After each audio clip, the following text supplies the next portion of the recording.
More and more sports teams, universities are ganging up on those who gang up on victims of domestic violence, and that's a good thing.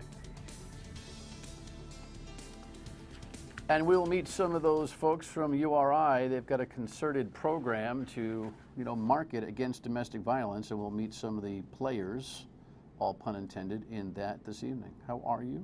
Thanks for joining us.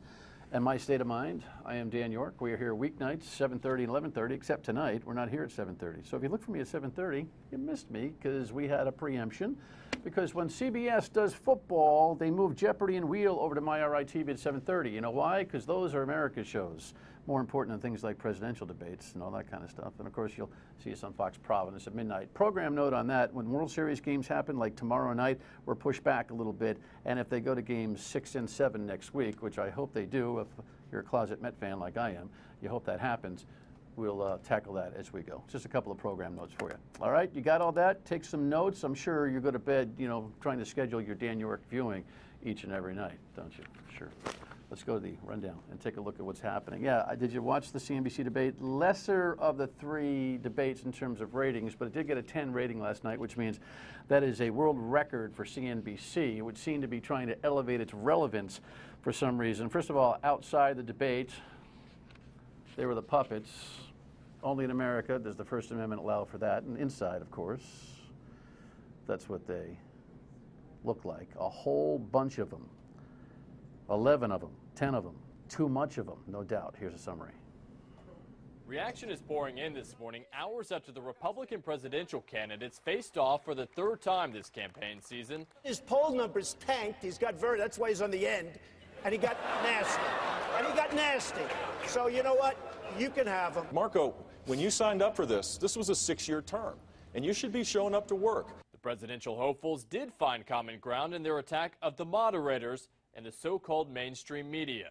The questions that have been asked so far in this debate illustrate why the American people don't trust the media. This is not a cage match. I saw more unity among the Republican field, mainly because they were all unified against the moderators. Political analysts also going after CNBC for how it handled the debate. This was the most appalling performance by the moderators that I can remember seeing in a debate. They were overreaching, they were getting in the way, and they were in the end obnoxious. As far as how the candidates performed, a number of commentators are giving their highest marks to Senator Marco Rubio. Rubio won. He was the only candidate I gave a solid A to. I have Rubio, Cruz, and Christie as the big winners. Okay. I think the two leaders, Donald Trump and Ben Carson, I think they stalled a bit tonight. Some debate watchers, however, are singling out Senator Ted Cruz as their favorite. In past debates, I wasn't too impressed, but I think he did very well tonight, and he kind of kicked it off. I came in here tonight as a Ben Carson fan. I'm still a fan, but now I'm all about Ted Cruz. He's my man now. Only in America can we be this dysfunctional to hire a president of the United States. I mean, what a circus that thing was last night. And the post-game shows, and the focus groups, and the pundits, and the... So I'm a pundit, right? So now I got to tell you what I think about all this. Well, first of all, let's take a look at who talked what and how much and that kind of thing. So Carly Fiorina, subtly, I guess, was able to grab more time. And the big story is that Jeb Bush got the least time. And I guess his campaign manager was literally, during the debate, banging down the door of the producer at CNBC, complaining about what was going on. Because debate talking time seems to be so important during these things. Well, it makes sense because they're on television debating. But I got a new idea. Why don't we take all the governors and put them in like a playoff debate? Let's take all the outsiders, like, Fiorina and Trump and Carson, and put them in a debate. Let's put the sitting federal officials and put them in a debate and play them off and then end up with 2 or 3 or 4 at the end if we're going to have this many people in the field. Because then maybe we'd get some kind of instructive and constructive conversation. Donald Trump, and if you've been watching and listening on radio on WPRO weekdays, noon to 3, I'm no big fan. I'm a Jersey guy too, so I get the kind of, New York, New Jersey type of thing. But how dare he say you can have him to the sitting Ohio governor, who, by the way, by resume, has done more for this country than he ever could think about doing. The whole thing is disgraceful. It really is. And CNBC, reaching for relevance, ended up getting egg on its face. They should stick probably to business analysis, which they do pretty well. Moving along, in terms of Washington, clean slate, that's what we're promised by the new House Speaker. Yes, Paul Ryan was introduced today. Of course, John Boehner walked away weeping, expectedly. He's an emotional guy, and this is what Ryan had to say. The House is broken. We're not solving problems. We're adding to them. And I am not interested in laying blame. We are not settling scores. We are wiping the slate clean. This young guy has been recruited into this position, reportedly unwillingly, but he's probably the right man for the job. Here's the thing that is really kind of an interesting dynamic in terms of private and public organizations in the world, in America, both politically and otherwise. So the old guy goes out, or the old management goes out, and we applaud and we applaud and we applaud and say, well, they did a great job. You know, they were servants of America. We all our debt and gratitude. And as soon as they walk out the door, like John Boehner did, he says, we're broken. Well, who broke it? The leadership that was there in the first place, which is why we all have trouble figuring out the credibility of leadership. You know, the proof will be in the pudding going forward, but all the nicey-niceys about how he served America more or less get thrown out the window when you say, you know what, he really stunk the joint out. It's tough for America to kind of keep track on that, but we shall see, because guess what? The slate is now clean. Math scores are down across the country, and you learn that Rhode Island, which generally drafts, you know, off the national trends, is also sucking a little pond water here. Headline, oh boy, everybody's all nervous. But you know what? The superintendent, or the commissioner, the new commissioner, Dr. Ken Wagner, tells us that this worry about standardized testing, and that's why everybody blames that the scores are going down because of standardized testing pressure and a lack of entrepreneurial disposition on the part of teachers because they've got to teach to the test. Blah, blah, blah, blah, blah, blah. But he says, well, listen, there's no contradictions between success and standards. So there should be nothing cookie cutter about what we do, because we're preparing students for a world that certainly isn't cookie cutter. Kids need to go out into the world in a way that they can think creatively, solve problems, analyze information, form an opinion, ask questions, persist through difficulty. All of those kinds of things. There's absolutely nothing cookie cutter about it. But we do have to have learning expectations that are designed to prepare students for the world that's ahead of them. I think there's no contradiction there. You know, I will, oh, sorry about that. The lesson I've learned about math scores is that once you put in a legitimate program, don't rock the boat. Let it, you know, let it bear some fruit. Just don't bring the investigations math program back. Because I got a kid in college, and to this day, she suffers from what those child abusers did in 3rd, 4th, and 5th grade, trying to get to the existential meaning of math versus, hey, do your times tables. I guess I'm just too old school, you know what I mean? Talk about math. The Raimondo administration obviously has some problems with it. Here's a headline on the latest pushback against the toll, because that's what it says, right? So the truckers and the Rhode Island Trucking Association says we got better numbers than Raimondo does. You won't believe the discrepancy in data here. Chris Maxwell, who I hope to have on here next week, talks about his overall grade on Raimondo's acumen for the trucking industry. They have demonstrated they know nothing about trucks, truck sizes, axle spacing, axle weights, truck taxes, what we pay, and they know nothing about truck characteristics and behavior when the trucks do divert. And as either a policy change or an economic change or just a change out of principle, Rhode Island becomes a non-factor, and we're paying the freight. Yeah, one of the things that the truckers have done is they've counted the trucks on the highways because they looked at the tolling projections. You know, this is all about, you know, how many trucks pass through Rhode Island. The Raimondo administration has it that there are 4 times the amount of trucks that travel on 195 than do 95. I'll say that again. 4 times the amount of trucks on 195 than are on 95. Now, if that's the way they're doing their math, this guy's got everything right in the world to criticize the Raimondo administration for not having a clue. They have figured out that 95 has 2.5 to 3 times the amount of trucks that 195 has. Doesn't give you a lot of confidence when we're talking about a $500 million bond program that'll cost us $1.1 billion over the next 30 years, does it? All right, and on a lighter note, since Halloween's coming up on Saturday and tomorrow night's show is without my freelance rundown, we had to show you these. Oh, this is a guy in Illinois. Those are political figures. You know who they are, right? Quiz. Laura, you know who they are, right? That's Hillary, Donald, and Bernie. Very good, Laura. Laura's had a very stressful day, and for her to pull that out it's a beautiful thing. But they got nothing on the jack-o'-lantern thing that goes on in Roger Williams all the time. Lexi tells me that that's not political, though, so you can visit that and enjoy Halloween without the politics. The pumpkins are fun, though. You should do that.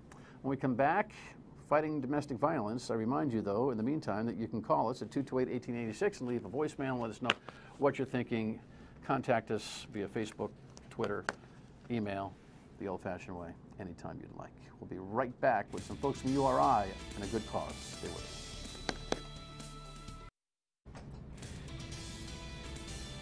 So, take a look at this headline. Yes, this is happening, by the way, across the country. There are many universities that are taking a stand against domestic violence, and you know, sometimes the pendulum swings the correct way. Check this video out.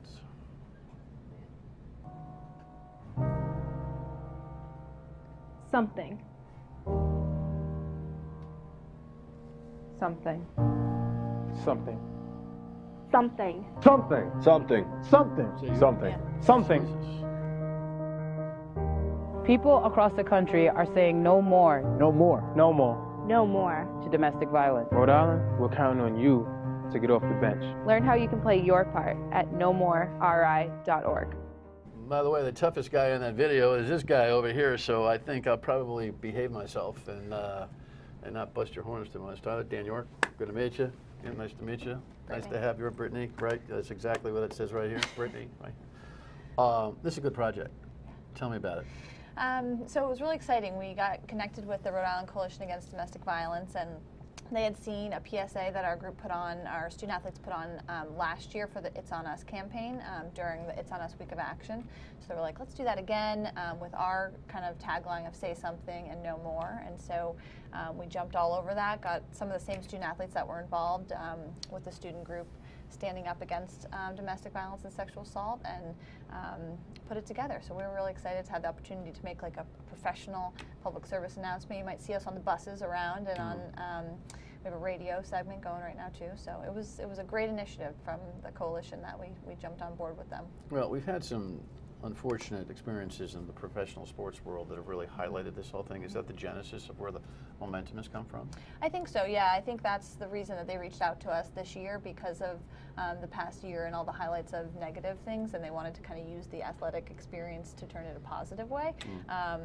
And that has gotten a lot of positive PR as a result of some of those horrible things. So I think that's, you know, an unintended consequence, but starting to the conversation, which is the most important part. And so we were happy to be a part of that and shining a good light in athletics for the student athletes. So they drag you into this thing, or did you volunteer for it? I volunteered all the way. Yeah? Why? I think it's something that's extremely important to get community athletics involved with.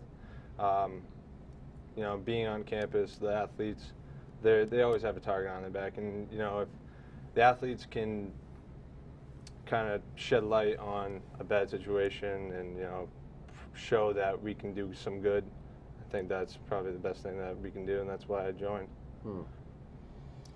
This relationship between boys and girls on campus is actually coming up a lot. There's actually some ad hoc legislative commission that they're trying to put together in Rhode Island to study campus sexual assault and all that kind of stuff. And as a parent of a co-ed, I'm certainly interested in that. Do you guys talk about this stuff? I mean, you chat about this stuff? Because listen, locker room talk. Listen, you're the co-captain of the football team, right? I've been in a few football locker rooms. Conversations pretty raw, right? And the concept of sex and all that kind of stuff is pretty vivid. So what up with that? We actually have quite a few guys on the football team that, you know, are part of this program and really truly believe in it. When it comes to our sexual lives, we keep to ourselves. We're not as vulgar as some people would see us as. We're not the dumb football jocks that people would think, but we keep to ourselves and we do what we can. I think that's the company line, or no. I think that's the important part, right? It's trying to stop that conversation when it does start.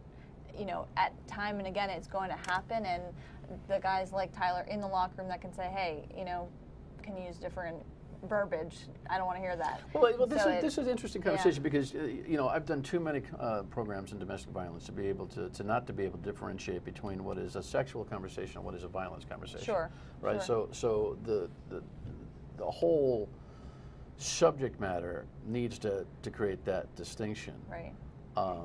But from Brittany's suggestion here, do you find a different environment now that you athletes at URI have created this video where everyone's kind of checking themselves a little bit, going, come on, man, you know, that kind of thing? Absolutely. You know, after we started this program, you know, ran the PSA and joined with the Rhode Island Coalition Against Domestic Violence, you know, everybody kind of said that, you know, this is real. This is what actually happens in the real world, and we need to step up, voice our opinions, and stop it from happening. We truly believe it. Okay. When we come back, we'll talk about how that manifests itself off the athletic field as well. Stay with us.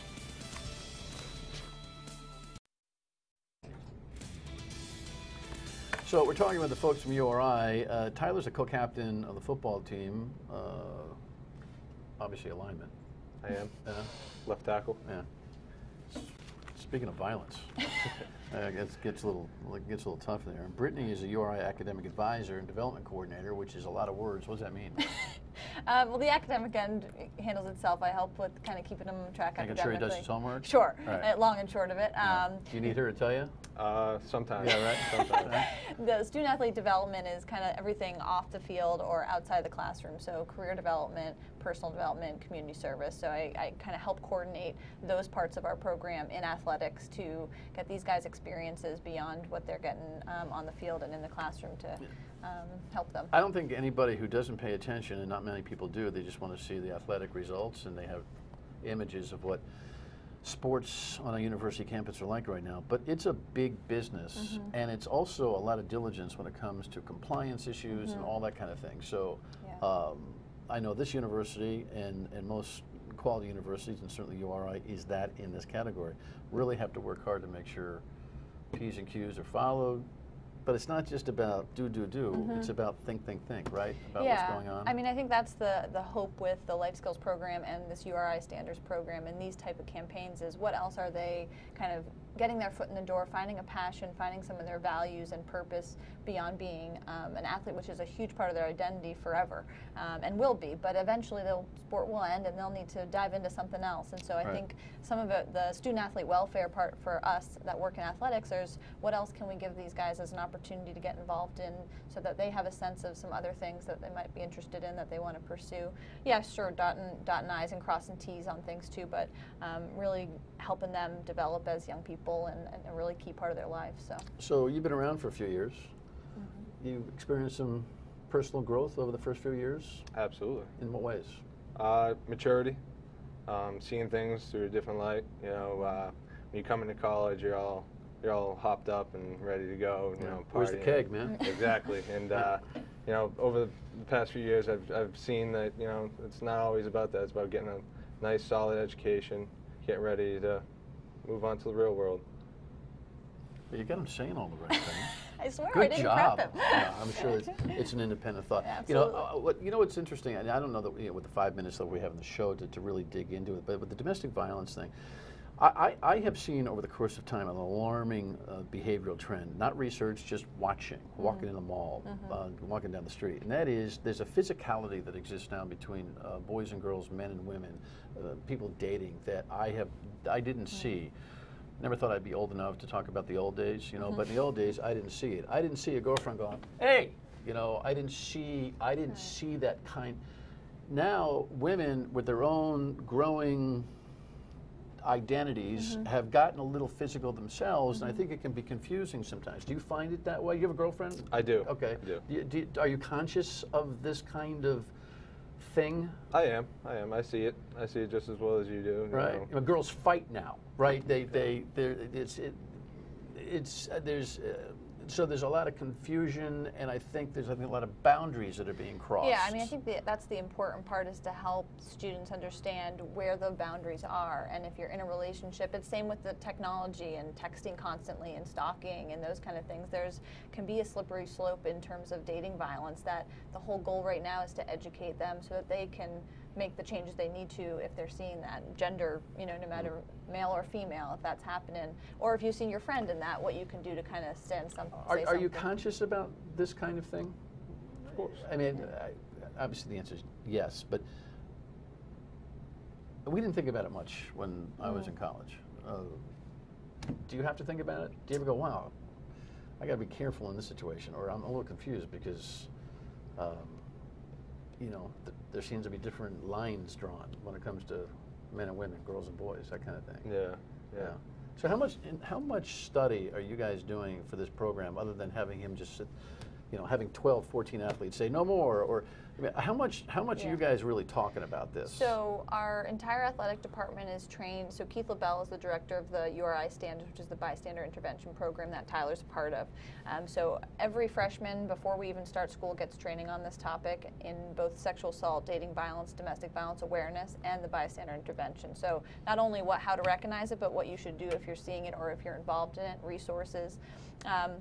Then we come back around again and train every team most years. So they're getting a ton of information verbally, they're going through role playing, and then Tyler's interning as a part of getting credit as a URI stander. So him along with peers are doing other things on campus with Greek, with ROTC, so continuing to give presentations on it as well. So what's the one thing you've learned, gathered, been rewarded by stepping up on this domestic violence campaign? Just the satisfaction of, preventing.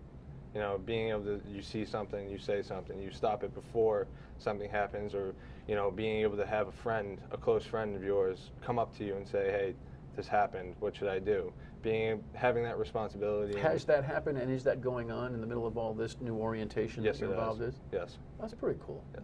You'd probably say in the last couple of years you'd had more opportunity to say something in a situation that maybe before that you wouldn't, or wouldn't have been equipped to. All right, well, it's good stuff, and you should pay attention to the campaign because it's important, but I'm not going to end this program without saying, oh, you got to win, for God's sake, right? I mean, you got to win last year. It was at the tail end, but beating Delaware in the middle of the season, pretty good. Very good. All right? Very good. Turbulence, all right. I don't want to get into it. I know the boys had a little bit of a situation at a party. Everybody cleaned up. Everyone got their act together. Yes, sir. Good. All right. So what up this weekend? We got who? We got UNH. Yeah? At UNH. Traditional, high-passing offense. They throw the ball a lot. They do. They do? A lot of tricks. A lot of trick plays. Yeah? We'll be ready. Coach, got you ready? Oh, yeah. All right. Well, I'll be down for the Parents Weekend game. Was it Villanova after Yep. that next week? Mm-hmm. Yeah. All right. Congratulations. Good to see you. Thank you. Nice shirt. Thank you for having us.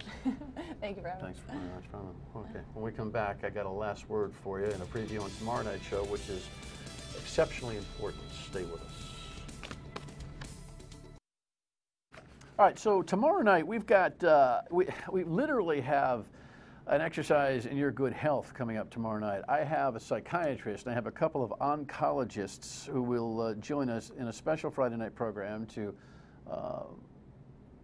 preview a big event coming up in the middle of November at Twin River, which will be promoted widely on these stations that will allow you literally to be able to see the doc, ask questions, and get yourself oriented to the things you should be thinking about when it comes to your health. So please, if you've got some health questions and concerns about you and your family, tomorrow night's show is an important one. I will see you at noontime, or listen to you, or talk to you. You know how it goes. At noon to 3 on WPRO tomorrow afternoon. Thanks for watching.